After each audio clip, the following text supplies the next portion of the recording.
I can see parents just like plopping their kids down. I think that's what's happening.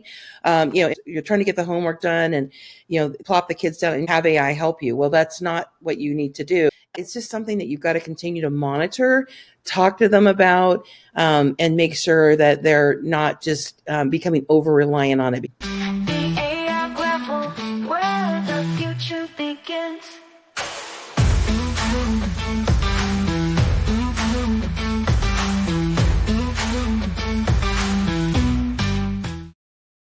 Welcome to the AI Grapple podcast. My name is Kate vanderVoort and I am the founder and CEO of Social Mediology and the AI Success Lab. Today, I am thrilled to welcome Stephanie Worrell, a communications expert, educator, and founder of AI-MPOWERU. Stephanie's work is laser focused on empowering families and educators to navigate the transformative world of AI with confidence. Through her book, Raising AI Smart Kids, and her groundbreaking platform, Stephanie equips parents with practical strategies to introduce AI to their children in safe and enriching ways. In our conversation, Stephanie shares valuable insights from the critical importance of teaching kids about AI ethics and privacy to managing its influence on creativity and critical thinking. She also discusses the role schools should play in AI education and how parents can collaborate with educators to prepare children for a rapidly evolving future. Whether you're a parent, teacher, or simply curious about the intersection of AI, family life, and education, Stephanie's guidance is a must-hear for navigating this digital age with both wisdom and responsibility.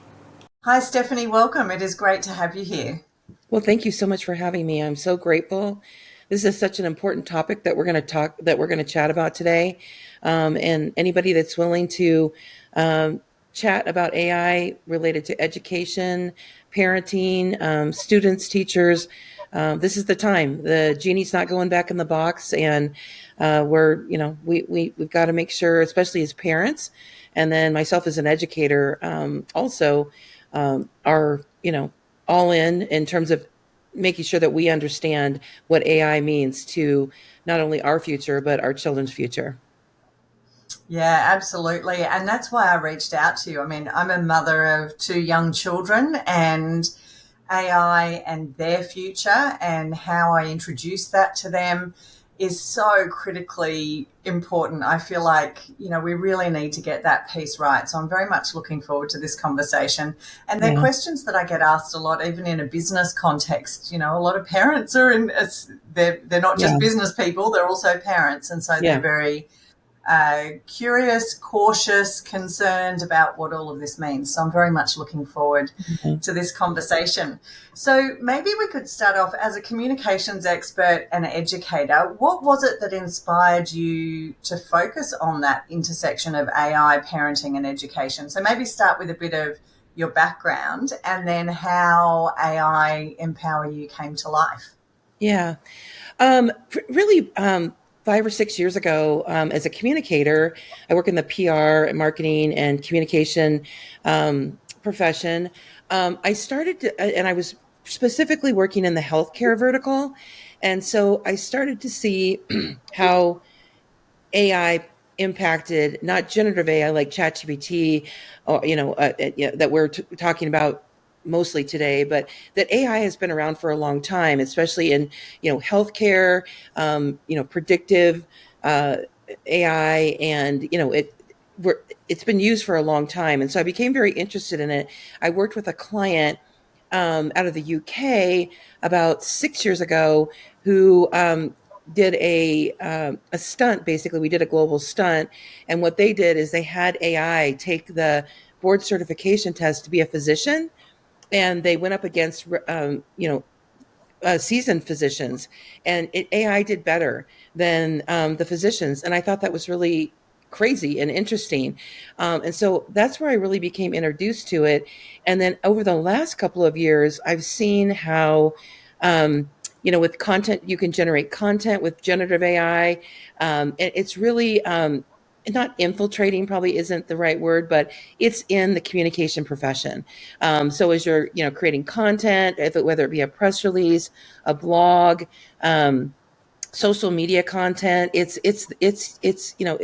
I'm using it every single day in my profession. It probably cuts my workload down in half. And then as an educator, I started to get very interested in it because we were starting to see students starting to use it, and universities. I teach at 3 different universities as an adjunct, and I started to see the panic and the need for policy around it, and that's still going on. And I decided, especially since I'm teaching communication, I really need to make sure that I have my arms around it, because it is going to affect students that are coming out of college, and what they need to know to be successful.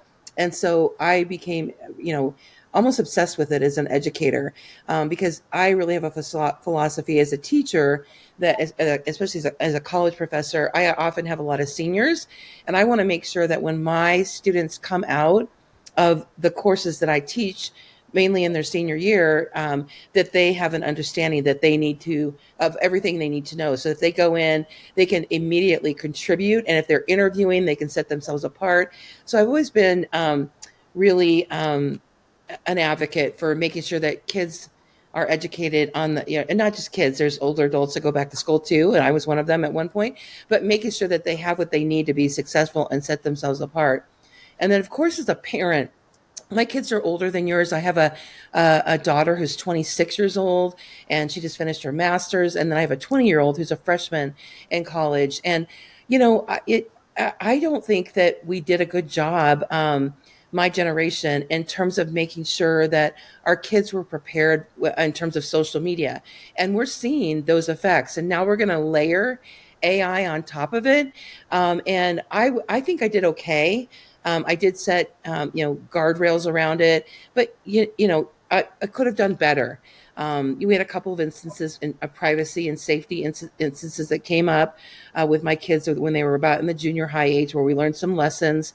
And I don't think that parents, I think a lot of parents my age and maybe even younger, maybe even, regret not making sure that we were prepared for the social media generation, basically. And so now we're going to lay AI on top of it, and it brings up a whole nother set of questions. And it can, we just had I don't know what's happening where you're at, but we just had a young man who's I don't know all whether this is completely, it's being reported in the media. The mother is blaming AI for her son's suicide. We were seeing, kids starting to build relationships with AI versus using it for other reasons. So, and I'm definitely not an advocate for like everybody. Like if you're a parent, your kids definitely have to use AI, but you need to be educated around it. So that's a kind of a long explanation of kind of the prongs that have brought me to today. And then I just am, like I said, yeah. Oh, okay. Okay. All right. Sorry. Okay. Yeah.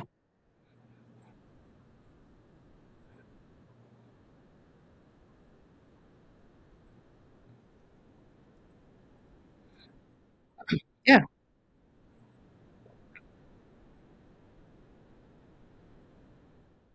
Yeah.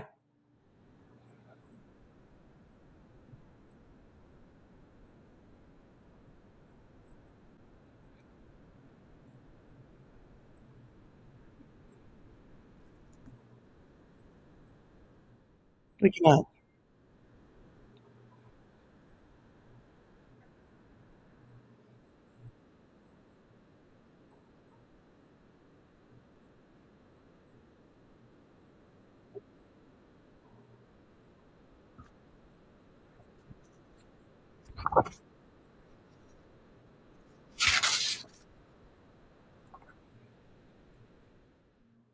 Yeah.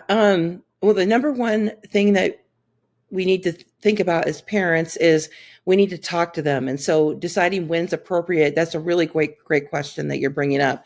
I would start as early as 5 to talk to kids about AI. I'm not necessarily having them use it, but You may or may not know, I'm sure you probably know, but kids are already being exposed to it through the games that they're playing. Some at school, some of the tools that they're using. Some you may have like Alexa, Siri in your home. All those are driven by AI. So I think it's important, and they know about robots usually. So between 5 and 8 is when I would start talking to them about it. Just general questions. I wouldn't have them start using it, but I was at a dinner table over the summer, and there was kids as young as 8 years old that were talking about how they were using it in school to do their math, and it wasn't really appropriate the way we're using it. So the earlier you can start, the better. I would start between 5 and 8, and just start having discussions with them about what AI is and in general. Yeah, it's interesting because so I've used it a bit with my kids, and I feel like I kind of take a step forward and then I take two steps back and go, oh, was that the right kind of way to introduce that? So some of the things we do image challenges. So we'll build a story with Mm-hmm. iterative stacking of prompting, and they love that. Yeah. We definitely use ChatGPT, and I'm so excited that Advanced Voice has just launched on desktop app, ChatGPT app Mm-hmm. today, although she keeps listening to me.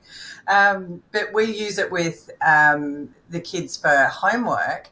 But what we do is we say to ChatGPT, under no circumstances are you to provide the answer. You need to Right. coach them using examples of dance and acrobatics and swimming, which they love. Use those analogies to coach them through whatever the problem or the homework thing is that they're doing. And I love both of those experiences with my kids around AI. But what I'm noticing is my kids are much less likely to now just sit down with a piece of paper and do some drawing. They now want to use AI to create an image. And Yeah. so then it raises for me all those questions around creativity. And I wonder what your thinking is around, how we expose kids to AI and whether we potentially run into the issue of them losing their own, ability to generate things from within and that they're suddenly looking to an outside source. I know that's a big question, but it's one that Yeah. really, No, really it's plays important. around for me a lot. Yeah, it's a dilemma. You want to, it's here, and you want to make sure that they're exposed to it. I liken it back to, with my son with video games and not being able to get him off the game, and how much time should he be on there? There's privacy issues. Things can happen even when they're gaming. So, just continuing to make sure that we understand that kids need to be, critical thinking is something that could easily be lost, for not just your kids, but as adults. And so we need to make sure, like, we need to make sure that our kids are continually learning how to be creative, how to think critical, how to be adaptable. And so you need to keep those in mind. So it's important, and it sounds like you're doing the right things, but you don't just, I can see parents just like plopping their kids down. I think that's what's happening. In front of, you're trying to get the homework done, and, you plop the kids down and, have AI help you. Well, that's not what you need to do. You need to make sure that you're monitoring it. And, I love what you're doing in terms of,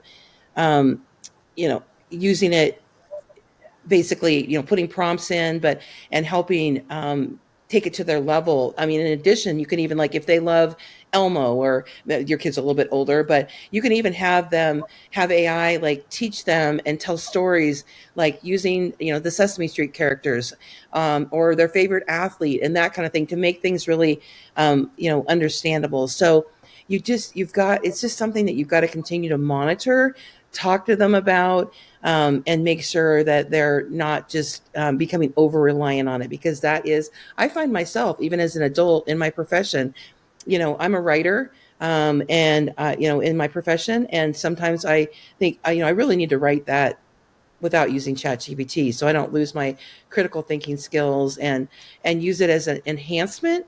And that's what I tell professionally. I tell adults, and I also tell parents to use it as an enhancement for learning. Yeah, it's one of the things I raise a lot in our workplace training around AI is there's this real desire for people just to outsource their task to AI rather than actually either doing it themselves and then using AI to enhance or edit or help collaborate around that content. Mhm. But often people are just trying to use it so that they have to do less in their day as opposed to really using it to enhance who we are and what we can create and what we can Yeah. develop, which I think is a real missed opportunity. So, Stephanie, in your book, Raising AI Smart Kids, you talk about practical ways that parents can really introduce AI to children. Can you share some of those strategies? I know we've talked about some, but can you share some strategies that you talk about in your book? Yeah, you mentioned homework. I try to cover that in the because that's one of the things that I remember when my kids were younger. You would get home, your kids were in activities, everybody's hangry, they've got a lot of homework, they're procrastinating, and I remember a lot of crying and fighting, and that kind of thing with homework. And so that is one of the greatest ways I think that, and we talked a little bit about how to put guardrails around it, but using AI, I include prompts, for each subject for an age appropriate prompts in the book. So making sure that you're using the right age appropriate prompts basically when you're having them use AI. But it can really help. There's no teacher to call at 9 or 10 o'clock at night, and no tutor to call. Instead of, you don't want to plop them down in front of the computer like I said earlier. You want to you become basically the tutor, and you help them solve the problems. And I've even done that with my kids at the age that they're at now, and they're pretty amazed, like they need help with something, and I can actually help, what prompts to put in, how to get their creative juices starting, other things to think about, in terms of, when they're doing creative writing, how to, a lot of times, even at a young age, you look at a blank page and you don't know what you're going to draw or you're going to write, and it can help with those kind of prompts. So that's one of the biggest things that I cover in the book, is like how to make your home life more peaceful by using AI for homework. I call it homework hell. And I know parents that are using it now, and it's just such a much more pleasant, collaborative experience, versus having screaming, crying, fighting in the evenings. Yes, absolutely.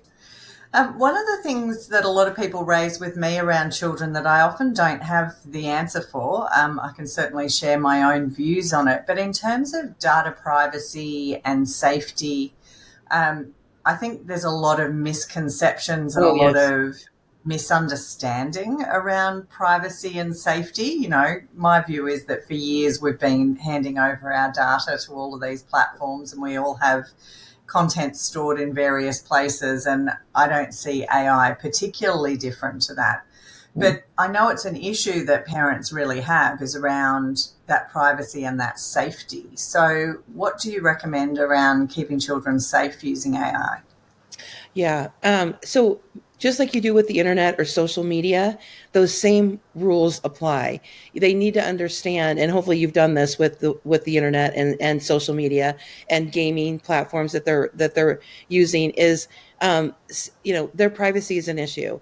I was speaking to a group of seniors at a college university, recently, and they didn't know. They thought it was different than social media, and I was shocked. And then I was talking to a college professor, a peer, and he didn't even think about, like, when he is using AI to help enhance his grading, that you need to make sure you're not putting the student's name or your own name as a professor in, phone number, those kind of things. It's exactly the same, and you've got to make sure that you keep those in mind. I mean, I gave an example of, let's say, I've got a student, and the student's name is Julie Bishop, and I don't have a student, that's just made up. But and if somebody's looking for a Julie Bishop in Boise, Idaho, their names might come up and their phone number, and so you got to make sure that it's all going into, it's all data that's being stored and used. And so it's not, and they, ChatGPT, and Google Gemini and other platforms are trying to put guardrails around it and trying to assure people that it's safer. But they asked me if it was safer, and I said, you still need to be really careful. And these were college seniors, so you need to make sure you talk to your kids, and use the same guidelines and guardrails that you're using around social media and the internet. Yeah, it's an interesting one because in all of my use of AI, which is extensive, I've never seen a situation where something like that has happened. Yeah, And so I'm not saying that it's not possible, but I just think with social media, you can kind of dig into someone's account. If privacy settings are not right, you can go in and find it. That data is used to advertise to you, which is, their whole model. right, But I'm yet to fully see how that is replicated on AI. So I'm not aware of any situation where I've put in information or where even I've discovered personal information about other people that isn't fairly readily yeah, available on the internet. And so I always say to people, if you don't want it public, don't put it anywhere on the right. internet Yep, because you just don't know. And I think part of the problem is, all the platforms that we've been using for years have all changed their terms of service in the last 12 months. And most right. people don't realize that. Um, but wherever we're putting that data is training AI now, not just putting it into Absolutely. ChatGPT. So I think it's one that I technically don't fully understand. The platforms don't disclose enough information. So I think I completely agree you need to err on the side of caution around private information, but I'm yet to see any examples of where information's been put in and somebody on the other side of the world or the other side of the suburb is able to actually extract that information in a way that would be attributable to an individual. Yeah. I've had it a couple times happen professionally where I was looking for a reporter's information, and it did pull up their. I mean, I probably could have found it someplace else, but it did pull up their personal information. So it is there, and I think and it depends on the platform. I think that ChatGPT and Google Gemini, Claude, and other platforms are trying to do their best to guardrail against it. But we're going to Mm, get those rogue players where kids might be using other platforms that aren't putting those protections in place. So we want to make sure our kids have that healthy habit of not sharing mm, because you don't know. Just like social media, you don't know when you put it in. If you put it in TikTok versus Instagram versus Facebook, it's using that data differently, and mm. and there's some rogue things can happen. So making sure they have that healthy habit of not sharing their personal information, and we don't have a lot of more and more data is going to come and be inputted, and I do think we're going to come to the point where it's going to be personal information is going to be available. So Yeah, it's certainly something that I think is unfolding and yet to like social media. We're yet to see the real impact of what all of this is going to mean for us, and governments, legislation. They're all scrambling to keep up, but it's evolving so quickly that it's almost impossible to keep up at the moment.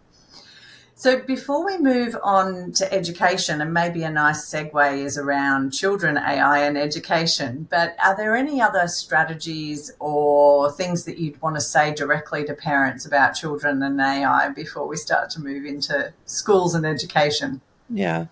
The other thing that parents need to be aware of and educate their kids around is there's a couple things that I cover in the book and in my course, but one is around AI and bias. There is bias in AI. When I'm even working and I'm generating, let's say I'm generating a graphic using OpenAI, the Dolly platform, and a lot of times it pumps out graphics with people that are like all white men, and so, I have to always make sure that not only in my the graphics that but the content, making sure, and kids need to understand that there is bias around AI, and then also I was really surprised when I was talking to those college seniors again around like Spotify. I mean, most of our kids love music and they're using platforms like Spotify, even as a really young age. Like they aren't understanding that there's bias there, that's how the AI is like generating their playlists. And that can really not shelter a kid, but, if they're listening to all the same kind of music, they may not be exposed to other kinds of music that would be really beneficial to them. So understanding that there's definitely bias in AI. I see it every day when I'm using it, both work and personally. And then the other thing that we need to make sure kids understand is that what AI is sometimes pumping out is not accurate or the truth. I've seen it generate information around like World War III. Like hopefully we won't have World War III, but it started talking about World War III that hasn't even, and hopefully will never happen. But and even when I'm at work and I'm looking for studies and research and those kind of things, it's coming up with false studies and false research. So teaching your kids to actually question AI. So you can question it and say, "Is this study real? Can you give me the source? Can you give me a link so I can go to it?" So making sure your kids, if they're using it, like to do a first draft or do their research for maybe a report, making sure that they're questioning the sources. Is really, really important. And then the third thing is like deep fakes, which people may or may not have heard of, but that's something parents I know in the US are dealing with, where it's generating pornography. There's been young women and young men where and young children where it's taking um, photos and video and turning it into things that we don't wouldn't really want our kids to be represented around. It's around pornography, and again, things are not people. Even credible people that we look up to, like presidents and candidates and movie stars and experts. Like it's generating false content, false graphic and video content, and then false narrative written words around. So deepfakes are another thing. So bias, deep fakes, hallucinations, and then just making sure that what we're getting out of AI is accurate. Or that would be what I would add.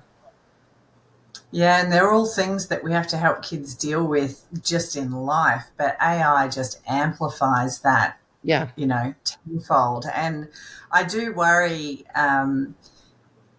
for our kids. I mean, we're literally the last generation that will be able to look at something and know 100% that it was created by a human, because yeah, it's so difficult now to tell the difference. And so what that's going to do to our children's neural pathways and their trust in the world around them, I think, I do worry for our kids from that perspective. I do feel like as my children go through school, by the time they get into the workforce, the AI transition will largely have happened.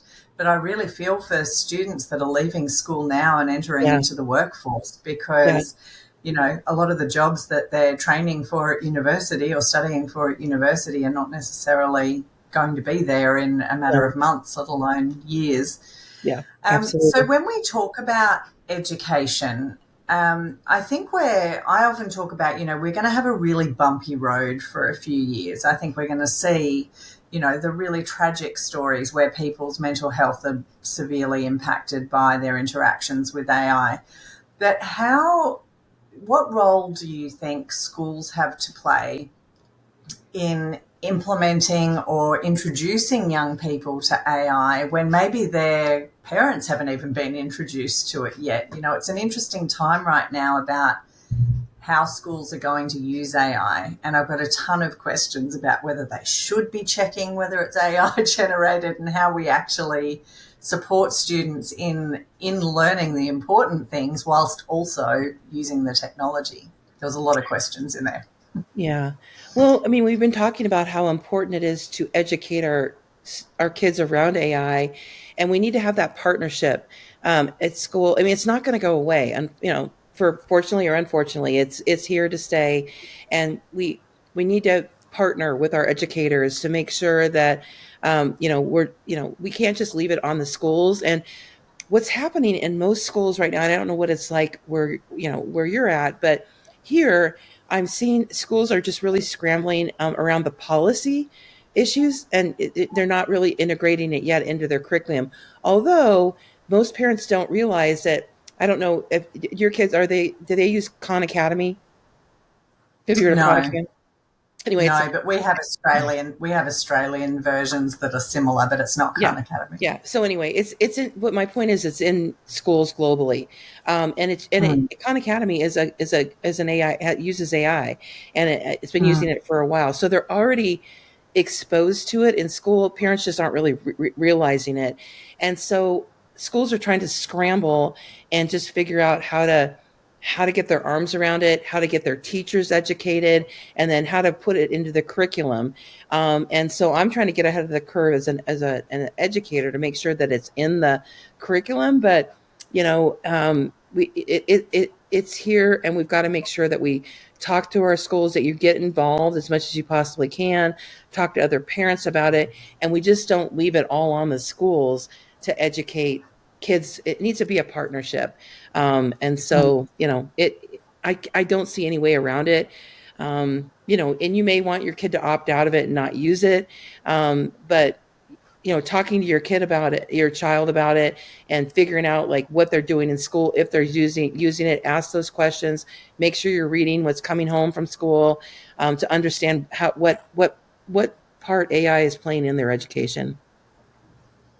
Yeah, I when I think about this, I sort of think about the three areas of one, there's how teachers and schools use it themselves. So there's Mhm. an obvious benefit in terms of report writing and doing a lot of the mundane, repetitive tasks that teachers have to do. And I'm sure it's the same in the US. We have a severe teacher shortage and Yeah, they're stressed out. What they're having to deal with in the classroom is just, particularly since COVID, I think, has yeah, just ramped up, and they're really stretched and burning out, and retaining teachers is really difficult. So looking at how we can use AI to support teachers so that they can focus on the more human side of their teaching, which is connecting with the students.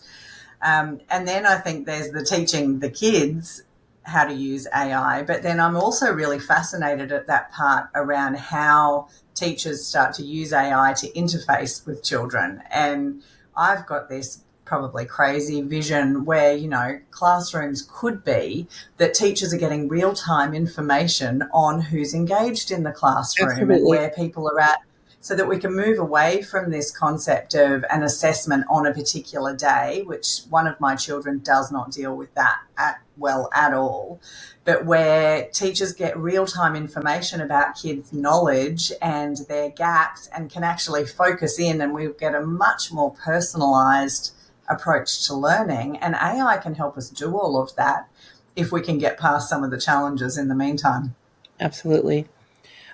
No, you're correct, and it can really be a great tool for teachers, especially when you have kids that. I mean, I use it when I am looking at some of my students' work, and I grade things. I grade it manually. I grade it as a human, but I can also run it through ChatGPT, and it can give some really great insights that maybe I had forgotten about or I didn't really want to bring up.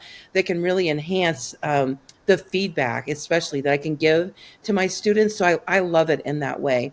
The other thing that it can do, and you went down there, is the personalization.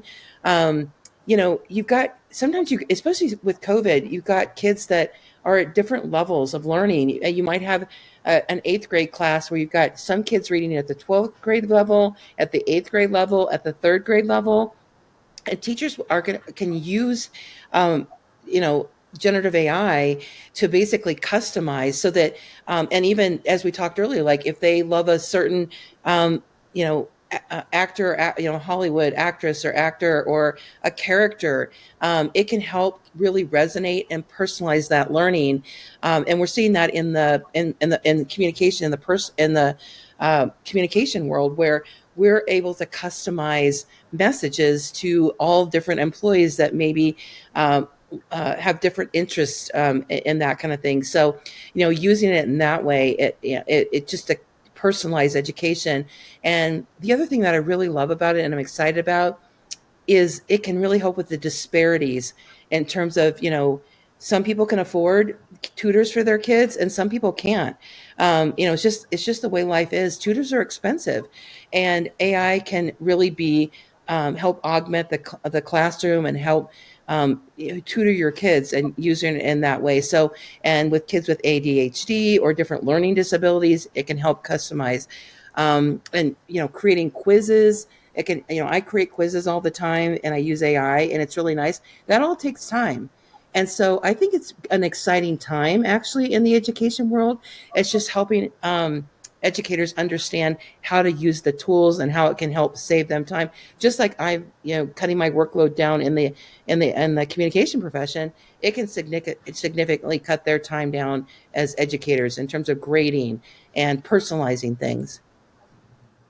I'm loving creating personalized songs for my kids and their friends. And it's just so, I work with ChatGPT to write the lyrics first, and we put in all the things that they love and ask for positive affirmations and, create these Yeah, amazing lyrics in ChatGPT. And then we dump it into Suno and we get a song that comes out. And my kids love yeah, they've got anthems. But I think, imagine if teachers did that as a way yeah, to, a teacher could work with a classroom to create a class song that they all love that reminds them of the year. I think there are so many amazing, and even customized coloring in sheets, and there are so many amazing ways that yeah, we can use AI to engage children in a way that really works for them. yeah. It's super exciting to me to see where that evolves. Yeah, music is a great way to use it. I know that even when I remember I was in eighth grade biology and I was really having trouble memorizing like the parts of the eye and the body. And one of my really good friends, she was a musician, and we studied together and we put everything to music. And you can do that now, and that really I resonates with love that kids. idea. Yeah, yeah. So Yeah, I put your still sticky remember. notes Yeah, into a song. That's a great yeah. idea. I still remember the parts of the eye, especially, and other parts of the body, by the song that I learned way back then. So, use AI to create those songs for learning. It's really amazing. Yeah, I love that. I have some older kids in my sphere who are doing their final exams and things, and that's such a great idea to get them to create a song to help Yeah, remember some of the content.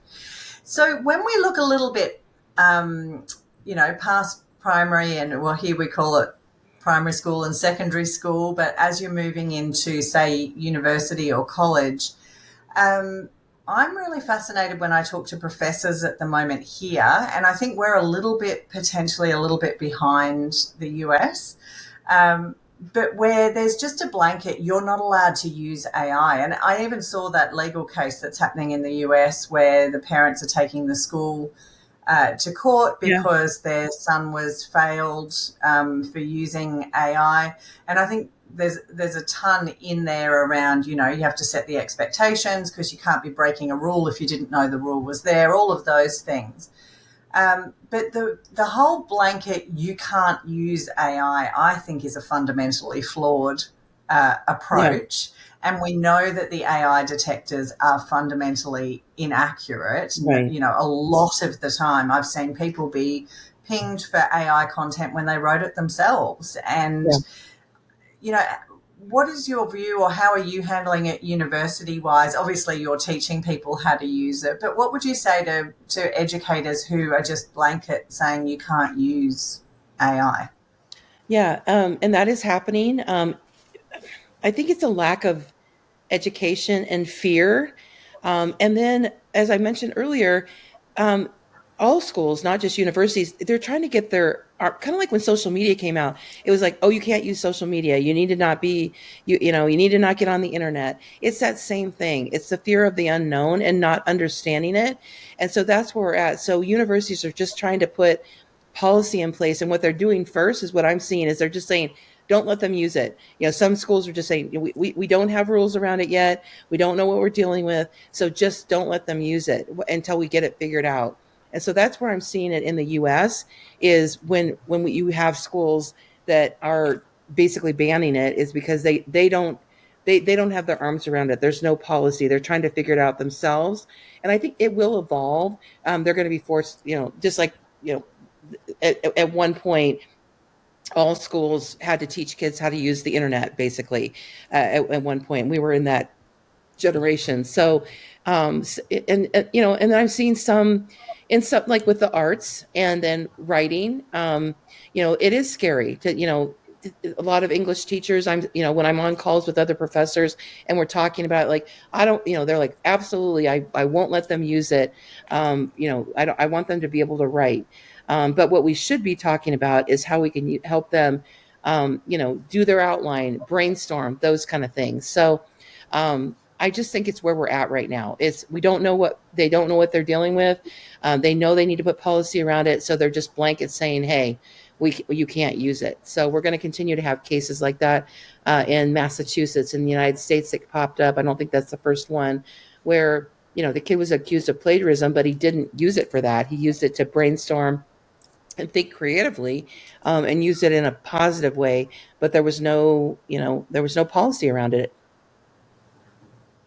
Yeah, it's one of the things I think a lot of people are going to grapple with, but I often say that there are a lot of industries or sectors that are already broken, and that AI is, going to break something that's already broken, which is, I really believe that, going off and doing a huge essay to somehow deliver that, to prove that that's how you know your stuff is maybe not the best way to be assessing students' knowledge of things. And I think AI is going to give us the opportunity to find much more real-time, human-to-human ways, if you like, of actually learning and conveying what it is that we know.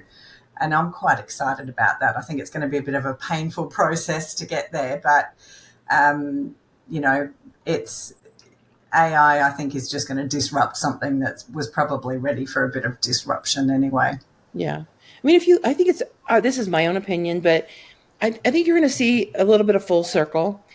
Just like with remote workers now, they're going back into the office, and we're seeing the benefit of having human interaction, human discussions.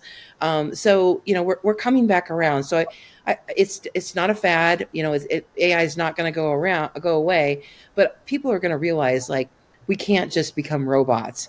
And so, I hope that that's the case. That people are going to be all on board as soon as they start figuring it out, and then eventually they're going to realize, we've got to have human centricity around AI, and otherwise we are going to just be robots. So Yeah, and it's one of the other things I play around with a lot, that I flip flop a little bit on, is in some ways with AI, we're actually not going to need to know as much as we have up until now needed to know by memory or by skill development. And so it'll be an interesting journey towards, if a doctor has just got something that can immediately diagnose and analyze a patient without having to have that really in-depth knowledge about every illness that exists, then how right. does that, if you work backwards from that, how does that then change the education process to be becoming a doctor? Yeah. Just like the calculator, changed the way that we needed to teach maths, because suddenly we Right. had a tool that was able to, to show us how to do much more advanced maths than we were able to do previously. So I think I'm fascinated about what the next few years are going to look like, particularly for education. And yes, the terror probably comes into just making sure I get it right for the kids, which I think is what most parents are, Yeah. concerned about. So I always ask, well, firstly, before I ask you the big question, the final question I usually ask, tell us a bit more about the work that you're doing, because it's such important work. Obviously, you have the book that you've written about raising AI smart kids, but tell us a bit about the work that you're doing with AI Empower You. Yeah. So the book was one of the steps. Basically, it's just to. I'm very passionate about educating parents first. So that's a lot of the work that I'm doing around AI, and I'm doing that through courses, through speaking, trying to, I'm using my PR. I've been doing public relations for a really long time in my profession, and I've never done it for myself, like to try to get myself out in front, in terms of being on podcasts like this to get the message out. So I am trying to talk about it on podcasts, in the media, to educate parents so that they know what to do. Because I really remember what it felt like when I was trying to raise kids with social media. And just as I said earlier, it does concern me that we're layering AI on top of it. So I'm just with AI Empower You. That's the main thing, and then secondary to parents, as an educator, I am speaking. I'm trying to educate my peers. I'm getting in different classrooms other than the ones that I'm teaching at, and helping educate parents. So just all around education, and then also doing stuff. I'm about to launch a program for college students, and it was a good validation when I talked to not my own class, but a whole bunch of seniors that were are at a university in business and marketing. Helping them, it's scary enough for a kid to be graduating from college and not know if they're, I mean, I just went through that with my daughter. Before, AI didn't really play in yet, but I don't know if you remember, but you graduate from college, or high school, and you're scared. You don't know what you're going to do. And then when you think, oh my gosh, I'm not going to be prepared. So in my own teaching in my classrooms, and then working with students, to make sure that they quickly catch up, because there is a knowledge gap there. Even though they're on their phones 24/7, they're not educating themselves around AI. Well, it's evolving so quickly. I mean, it's Yeah, a full, for those of us that are working in AI, it's a full-time job it is. just staying across the latest Yeah, developments in AI. So I often wonder just how your average person, has any hope about keeping up with the speed at which it's unfolding. yeah, So it's amazing that you're doing all of that work. yeah. So I always love to ask at the end of a podcast, if you stand on the hill and the hill is getting smaller and smaller in terms of our ability to see out into the future, but what do you see coming, or even what's your hope or your vision for, how AI can actually make a really positive difference, I guess, to humanity, to parents, to children, to students? Yeah. Yeah, I think I said the word enhance. I love that word. I think it can enhance your life if you use it properly. If you're safe, if you educate yourself, and you prepare around it. So, it's already making huge differences in terms of, like, um, disease research, like cancer research. Like, it really is saving lives, in terms of how we're using it in healthcare, for example. And so I see a bright future, in terms of just making sure that we don't need to know everything. It enhances your lifestyle. Like, it really does give me more time, to do other things and enjoy my life. So that could be another benefit. And I think it could, if we use it in the right way and educate ourselves, it can be a positive, to humanity, versus the movies that we see, the scary ones with the robots that are taking over the world. So it's just like electricity.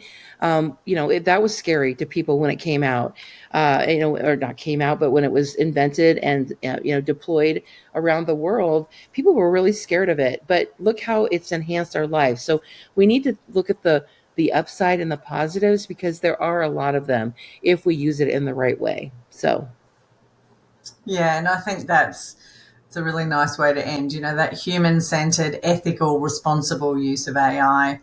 It is just a tool, and if we can use it in that way, then it has huge potential. yeah, absolutely. Thank you so much, Stephanie, for joining us today on the podcast. Where would you like people to go find out more if they're interested in courses or your book, or learning more about your work? Yeah.